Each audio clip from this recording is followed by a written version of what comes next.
I think any time a tail ender hangs around with a batsman in that sort of situation, it can drag on. We've been in that position many a times as in the fielding side of things. So we know as a bowling group and even a batting group, they're sort of ready to go, but it just keeps dragging and dragging. So I think it's no different for any team in that position.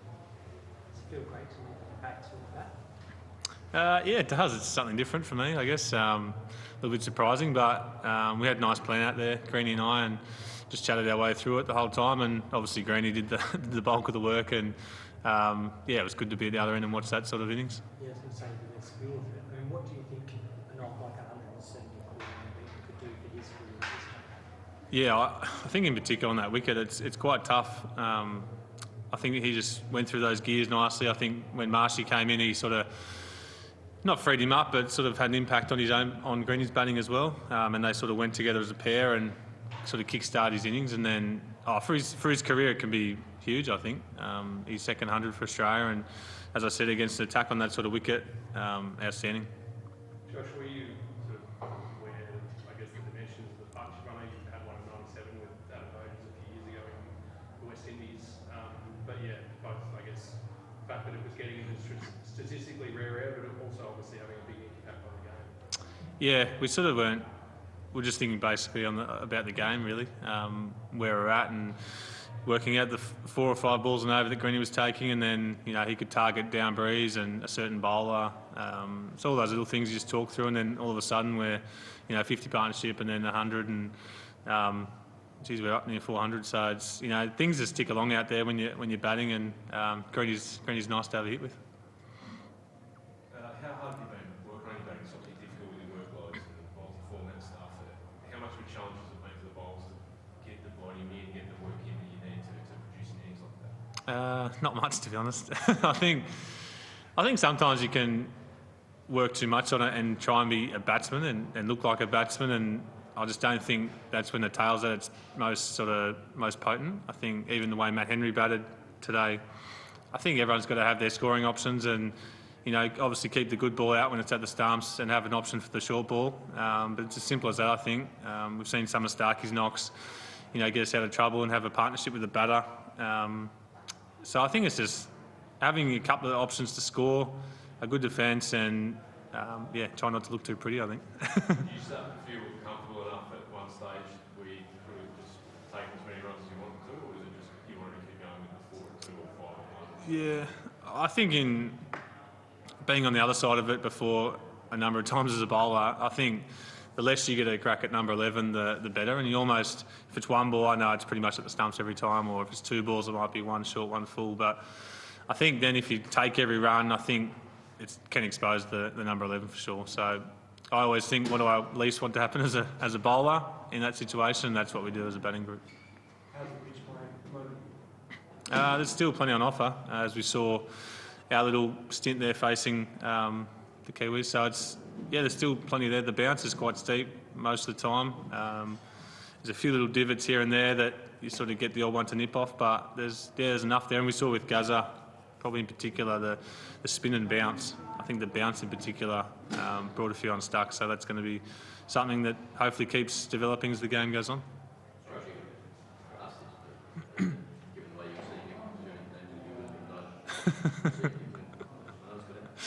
No, definitely not. A few people were asking, but I was just shut it down. What was your perspective on the run out and I suppose the effect that a moment like that can have on a test match? Yeah, I think Marnus in particular has just been outstanding the last couple of years. I know he works super hard at training all the time.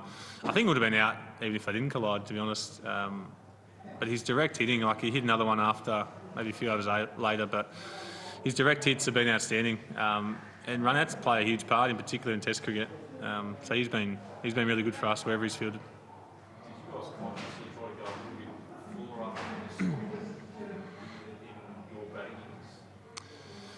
Yeah, I think with a few people walking down, I think it just probably looked that way, and we didn't sort of react to that as well as I would have liked. I would have liked to have been still hit that hard length, and it seems it's a funny wicket. If you push it a bit fuller, it seems it doesn't do too much, and then if you're that length, just not back of length, but a good length, feels really hard to hit the stumps out there. I know it always does for me as well at most grounds, but in particular out there, really hard to hit the stumps, and I guess that was their counteracting that, coming down the wicket and taking LB and bowled out. So I suspect us still hitting that length and work away there. I wouldn't say the pace is there, but it's sort of that, it stands up more often than not. So you feel in the game, the outside edge definitely. Is there a talk in What is back in Glenfield's counter-attack? Yeah, I think, we sort of expect him to play that way. Him and probably 5, 6, 7 in particular, and even the tail, to sort of try and put the pressure back on us, which they did for a period there. I think similar to the way Marshy and picked up Greeny, and they sort of went for a little bit as well yesterday. So it might be the way to go about it out there if you're going to score runs. But we've seen Smithy and Uzi then do the opposite and be reasonably effective against the new ball. So everyone bats differently, and that's the way they went about it. No, I think just everyone's vulnerable at certain stages to a good one. He plays his shots, could easily hit it for 6 or kept it down. I think it's just luck of the draw. Just regardless of the wicket, Australia always picks Nathan Lyon. Were you surprised the BLACKCAPS have not picked a spinner on a pitch there's a lot of turn out there?